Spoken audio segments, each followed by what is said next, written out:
She turns him down with 4 cold words, uncertain cultural alignment. Next morning he walks on stage as her new boss. Now she must rebuild the room she broke, or lose everything, including the man who sees right through her. Before we dive in, make sure to hit subscribe, tap like and share this video. The more voices we reach, the louder these stories become. And drop your city in the comments. Let's see where love finds us. The first time she saw him, the lobby's marble floor held his reflection like a dare. Evelyn Voss walked the length of the corridor with a coffee she wouldn't drink, heels drawing a metronome out of the Monday. She was the kind of woman people moved for, thick in the hips, an hourglass that looked sharpened rather than soft, red hair caught at the nape, a pencil skirt that understood the assignment. She'd learned a long time ago that when rooms underestimated you, you leaned your body into their eyesight and made them look again. She also learned which kinds of people made rooms complicated, people who changed the temperature when they walked in. He changed the temperature. He stood as she approached the reception area, tall and broad-shouldered, dark skin like polished walnut, a navy suit with the kind of drape you don't get off the rack, a simple tie, no flashy watch, eyes that didn't flinch.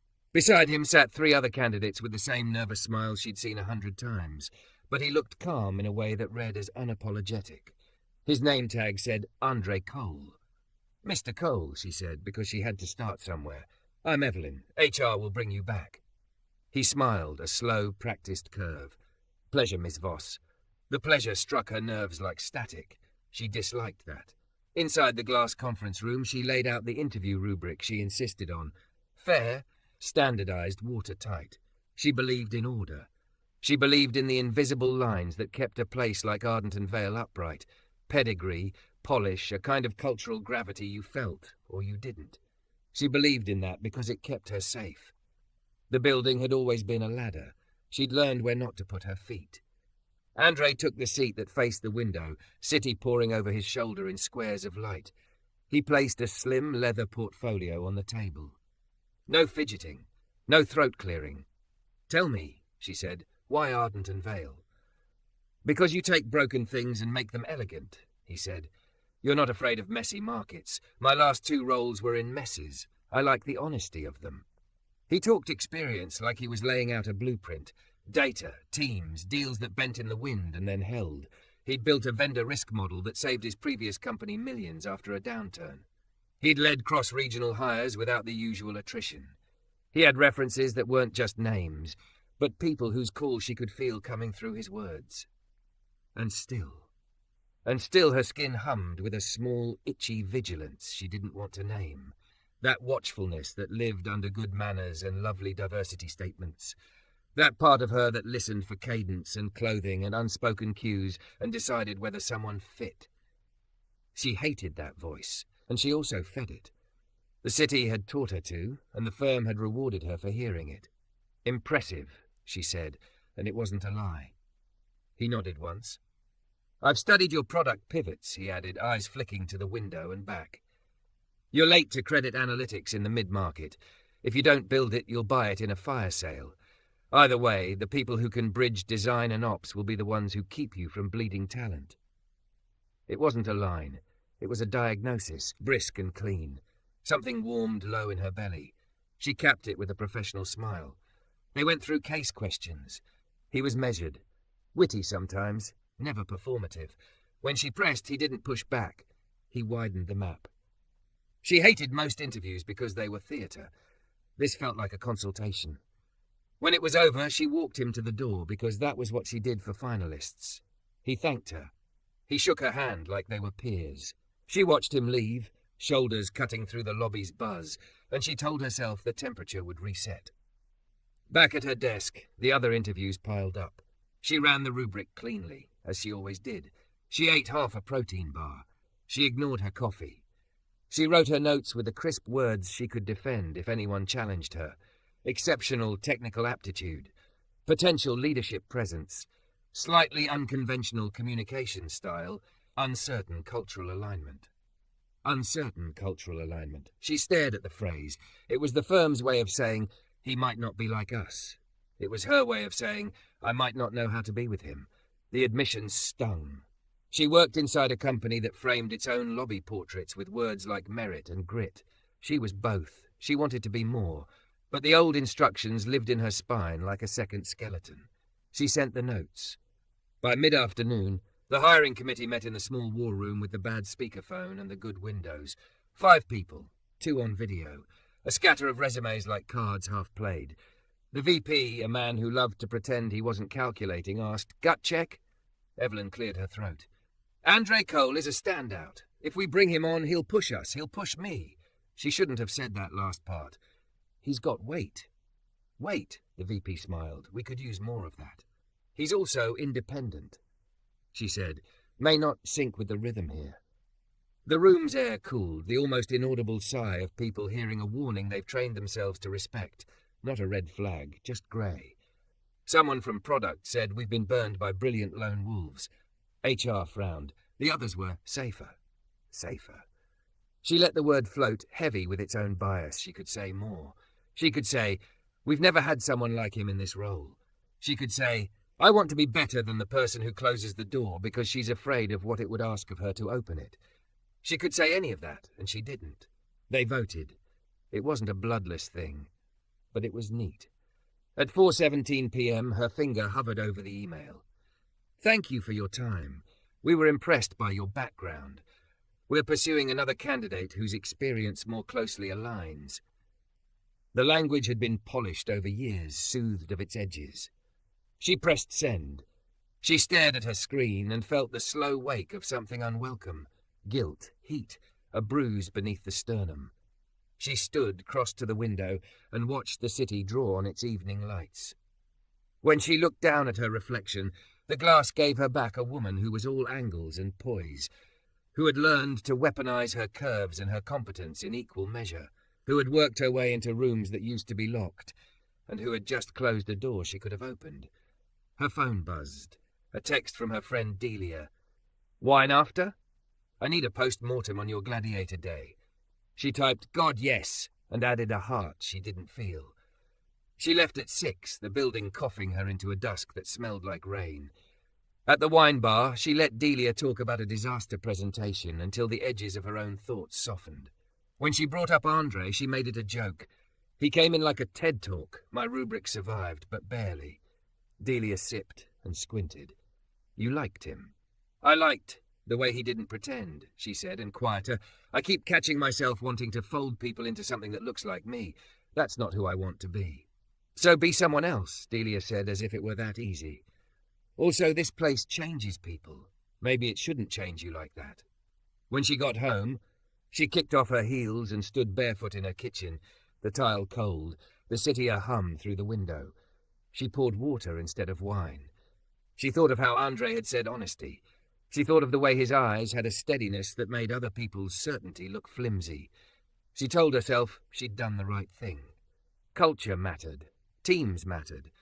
It wasn't a sin to sense a mismatch. And yet she couldn't stop picturing the line she'd written, uncertain cultural alignment, and how it felt like an old lie wearing a fresh suit.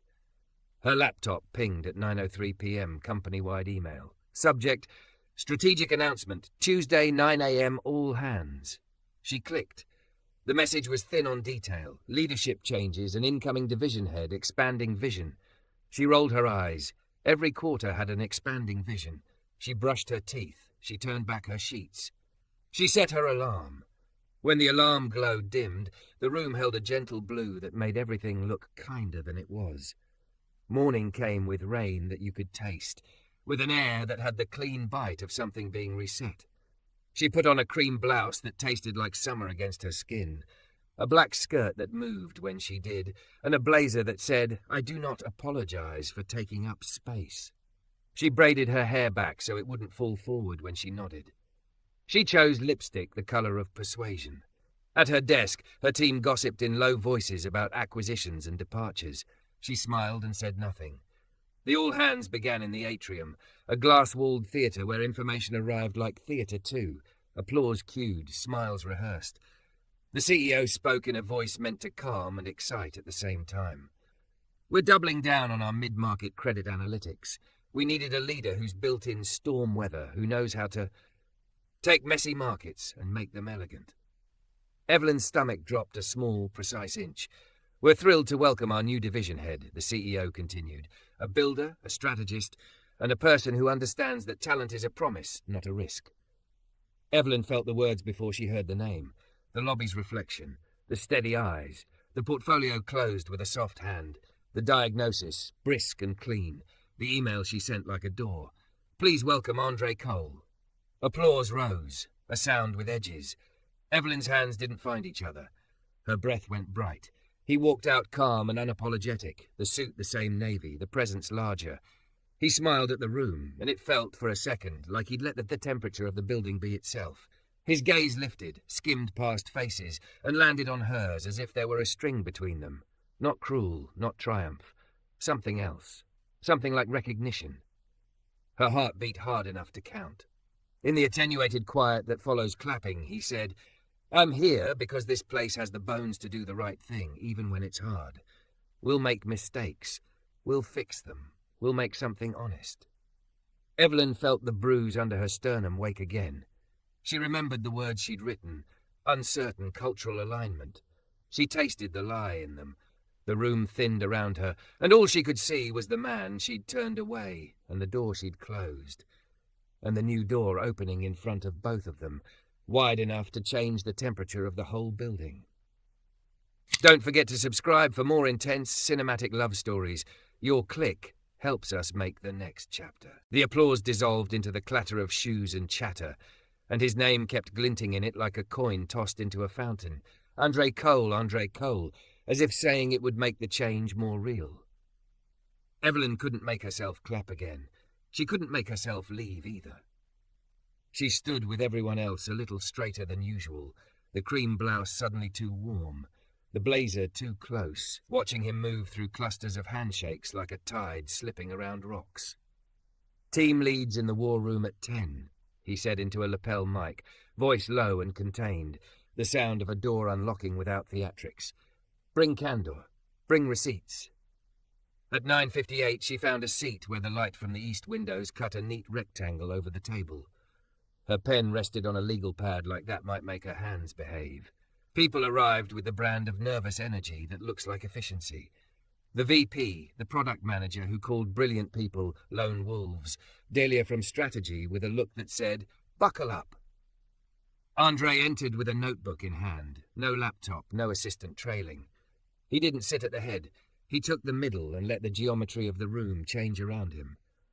"All right," he said, flipping the notebook open. "I'd rather break things honestly than maintain them elegantly. We're late to mid-market credit analytics. That's not a sin, it's a fact. We're going to build and buy, and we will keep the people we woo with promises. That means 3 streams, product, ops, and culture. Yes, culture is a stream. If that word feels fuzzy to you, measure it. If it feels like risk, that's because it is." The room hushed the way rooms do when the person at the front names the thing everyone has tiptoed around. He drew a quick diagram. 3 circles overlapping like a Venn, labelled with a Sharpie that bled slightly on the page. "Voss," he said, and the sound of her name landed in her chest. "You'll lead the culture stream. It includes hiring and retention. I want a new rubric in 2 weeks. I want a real feedback loop from exits and almost hires. I want the language we use to decide who fits put on the table where we can look at it without flinching." Someone coughed. The VP shifted, the leather chair pretending not to squeak. Evelyn felt heat lick the ridge of her collarbone. He was giving her the thing she had failed at yesterday. He was giving her the work that would hold a mirror up to her own words. She swallowed. "You'll get it." He glanced at her. Not kind. Not unkind. "You'll get help. Maya from data. Jorge from ops. 2 weeks is ambitious because the problem is urgent, not because I don't respect your time. If you need to move your other work, I'll clear it." He proceeded as if he hadn't just rearranged her internal furniture. Product got deadlines and a promise that mistakes wouldn't be weaponized if they were owned. Ops got a vow that when they raised a red flag, the room would stop, not sigh. Every note lived in the same frequency. "We will do the hard thing on purpose." After, people rose like they were testing gravity. Evelyn gathered her pad. She could feel those 2 words pulsing in her bag like a contraband device. Uncertain cultural alignment. The phrase she'd used as if it were a medical diagnosis. The phrase she could no longer say without tasting iron. As the room thinned, Andre's shadow stretched across the table beside hers. Walk? It wasn't a request so much as a door held open. They took the back corridor where the photos of company founders lined up like a crowd of ancestors you don't quite trust. The hallway smelled faintly of printer heat and lemon cleaner. He stopped by the window that looked down into the lobby where she'd first seen him. I read the hiring notes, he said. Heat spiked behind her ears. Of course you did. He tilted his head, considering. I've seen worse words than uncertain cultural alignment. I've been passed on with less honesty than that. But language hardens. We use it, then it uses us. I know, she said, and the admission scraped. I know what it did in me. He didn't rush to fill the silence. I'm not here to make you atone, Miss Voss. I'm here to let the work be the apology. You up for that? I am, he nodded. Good. I don't hire saints. I hire engineers of better rooms. She almost laughed at that, but it entered her like oxygen. I didn't hire you, she said, voice smaller than she wanted. I recommended safe. His gaze met hers, steady as the first time, and for a heartbeat that felt too long for a hallway conversation, the air between them tightened into something that wasn't professional at all. Not flirtation. Recognition of what they were capable of doing to each other, harm or help, and what restraint it would take to choose the right one. I also didn't come here to make anybody small, he said, breaking the thread. 10 a.m. tomorrow. Listening session. Bring people who disagree with me and people who disagree with you. He moved to go, then looked back. And Evelyn? Thank you for not looking away.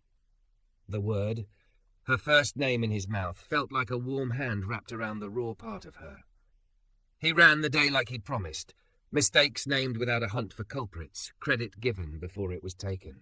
At noon, when the coffee machine hiccuped a flood onto the break room counter, he grabbed paper towels and mopped while the senior analyst stammered apologies. At 2, he sat at the table closest to ops and listened to a junior engineer explain the kludge she'd built to keep a data pipeline alive. He remembered her name at 4. By 5, the building had a new hum, a frequency that made people stop under door frames to finish sentences. Evelyn stood in her office with the blinds open, city sharpening as the day dipped. She pulled up the hiring rubric and felt for the first time not just the weight of what it had hidden, but the invitation to rebuild. She drafted categories that wouldn't let bias ride in on borrowed phrases. She wrote, cultural ad, concrete example of how candidate expands our perspectives and practices. She wrote, evidence of collaboration in storm weather. She wrote, what did we learn from them in the interview we didn't expect? Her email bleeped. Maya from Data, hey, Andre said you'd loop me in. Want to grab a room and start a feedback pipeline off exits plus near misses? Also, I have some preliminary attrition heat maps. It's illuminating. She replied yes before the sentence ended. At 7:43, the office was a field of lit squares and dark ones. She drafted an email to Andre, deleted it, drafted it again simpler. I saw my words harden today. I'm doing the work.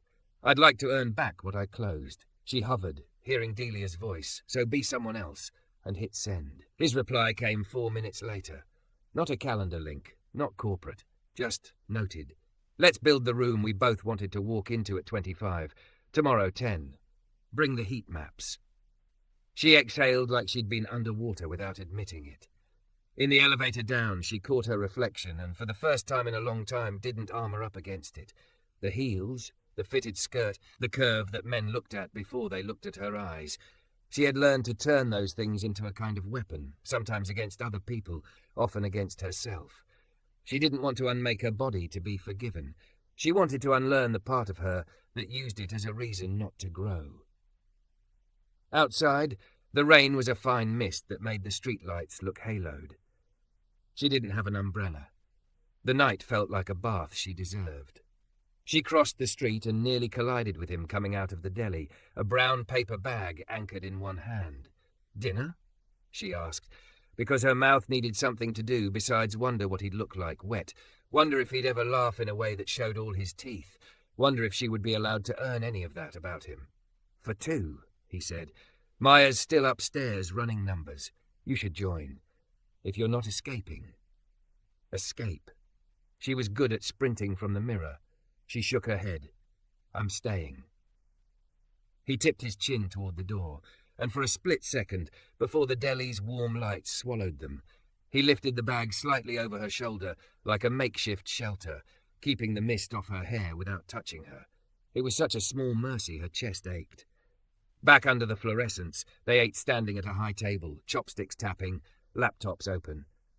Maya explained the heat maps, the pockets of attrition shaped like a wound.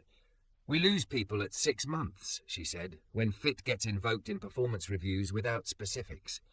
Then we outlaw the word, Andre said evenly, unless it comes stapled to examples. Evelyn listened, took notes, suggested the exit interview rewrite. She felt herself rebuild in real time, not from guilt alone, but from the clear adrenaline of building something better than the version of herself who had sent that email. It wasn't infatuation, she told herself. It was respect. It was gravity. And then he laughed at a joke she hadn't meant to make, soft and quick, and she felt the floor tilt half an inch, a new angle she could slide down if she wasn't careful. When she finally stood to leave, he closed his notebook with the same soft patience he'd had in the interview room. 10 a.m., he said again, and it was an agreement, not an order. In the hallway, she paused by the glass, watching rain veer under streetlight. The bruise under her sternum didn't feel like a bruise anymore. It felt like a place that might, with pressure and time, turn into strength.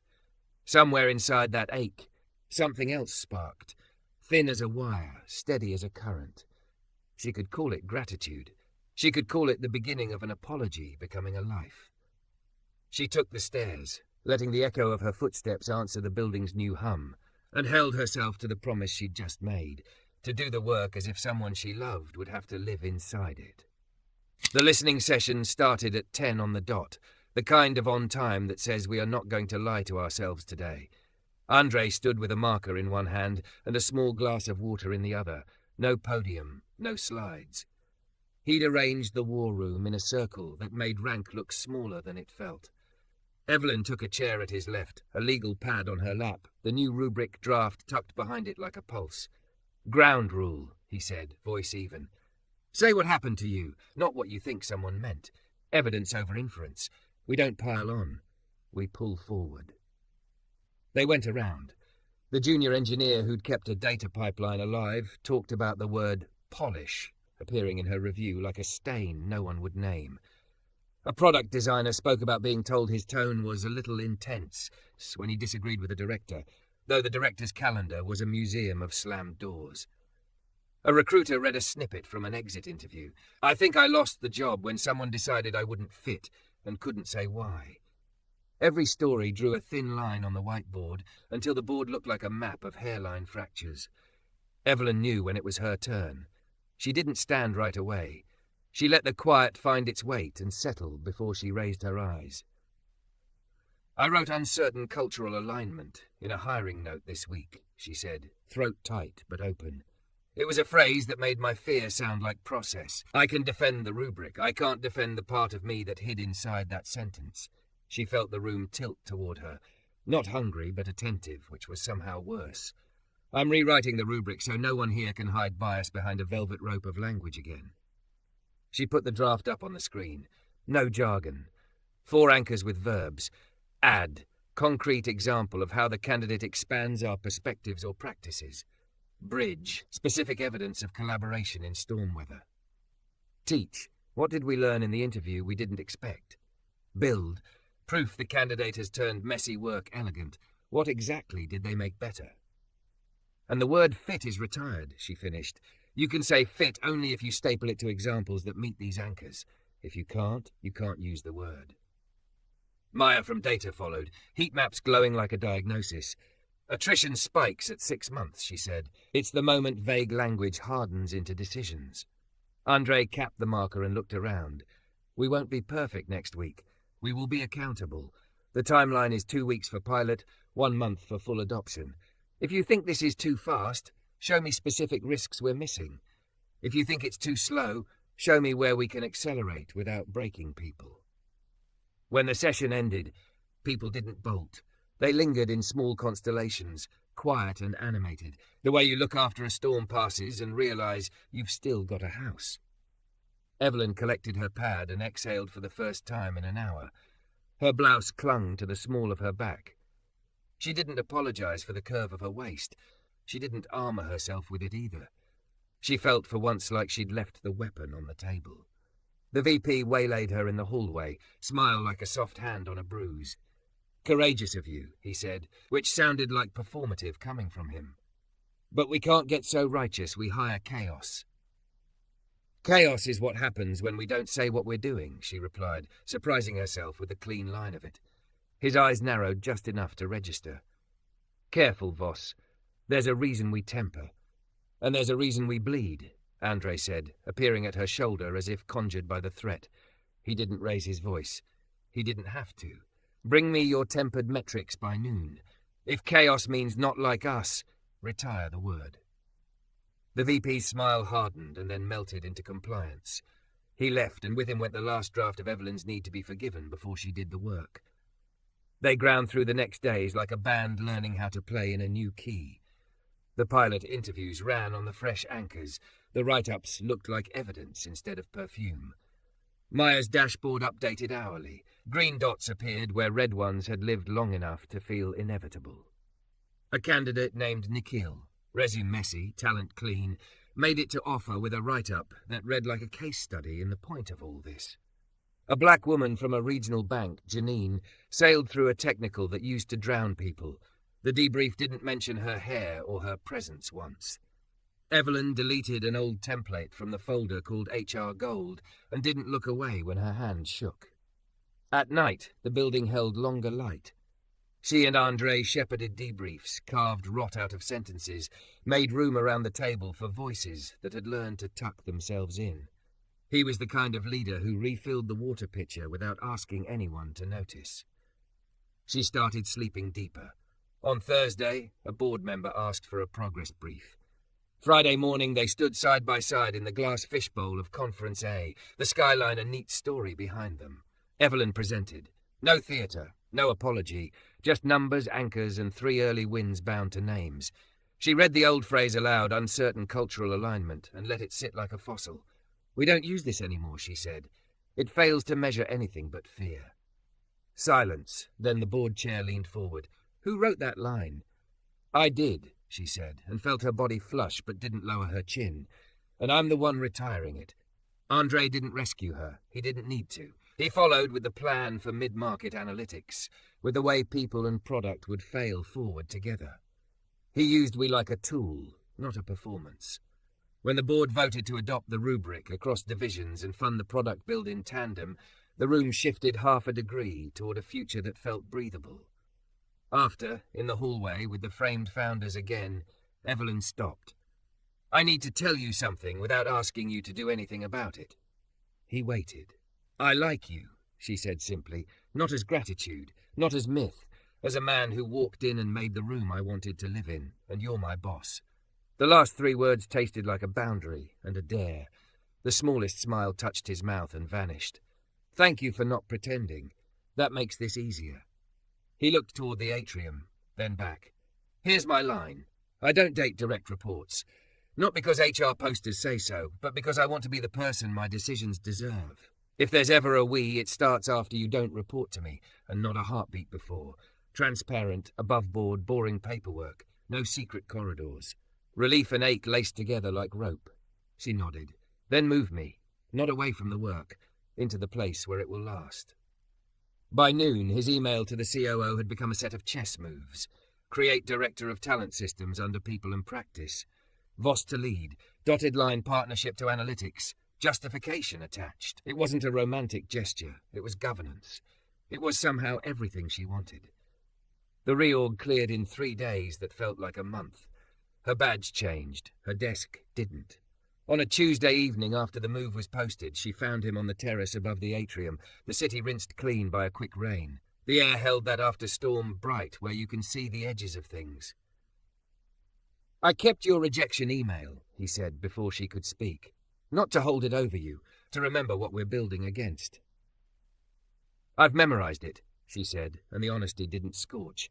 "I'm not that woman anymore." "You are and you aren't," he said gently. "We build new bones over old ones. That's the work." He didn't step closer. She didn't either. The ache in her chest wasn't a bruise now. It felt like a muscle after a climb, spent, awake, ready. "Dinner," he said, as if offering a hand he wasn't yet touching her with. "Tomorrow, after the firewall of policies and signatures. Somewhere with bad lighting and good bread. We'll name what we are and won't be coy." "Deal," she said, her grin unarmoured and probably ridiculous. He laughed softly, the sound she'd waited weeks to hear without admitting it to herself. "I'll put it on the calendar with a subject line so boring, legal will applaud." They stood a while, watching the lobby below, how people moved differently when they trusted the room to hold them. Delia texted a string of exclamation points and a photo of the new rubric printed and taped above her desk.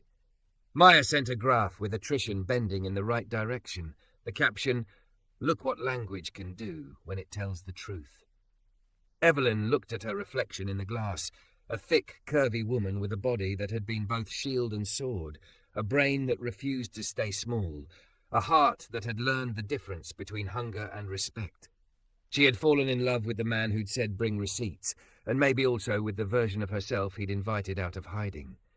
The next day they signed the last form in HR's small, plant-crowded office. The HR manager smiled with the patient amusement of someone who'd seen worse and hoped for better. "Transparent and boring," she said, stamping the file. "My favourite love language." That night, the restaurant was narrow and loud, candles tucking light into corners. He arrived at exactly 7, no tie, sleeves rolled, a quietness about him that made the table feel like the safest place in the city. They talked about everything but the company for the first hour, books that hurt in a way that made you grateful, the names storms get that make them sound like distant aunties, the way cities hold you and dare you in the same breath. At some point he reached across the table, not to take her hand, but to flatten his palm, open and steady, between them. She mirrored him, palm to palm with the wood between, and felt, in the hover and not touch, the thrill of restraint chosen together. Honesty as foreplay. Governance as grace. "Tomorrow we go back to building," he said. "We never stopped," she answered. When they walked out, the night smelled like wet stone and yeast, the streetlight halos a little ridiculous, the city at that hour where you can hear your own footsteps. In the glass of the restaurant's door, their reflections stood side by side. The lobby's temperature she'd measured her whole career now lived in her body. Warmer, steadier, something you could walk into without bracing. She didn't ask if this would last. She didn't demand a future as a receipt. She had what she finally trusted, work that held, language that told the truth, a man who didn't make her smaller, and a door she'd helped open that stayed open when she and he walked through it, separately and then at last, together.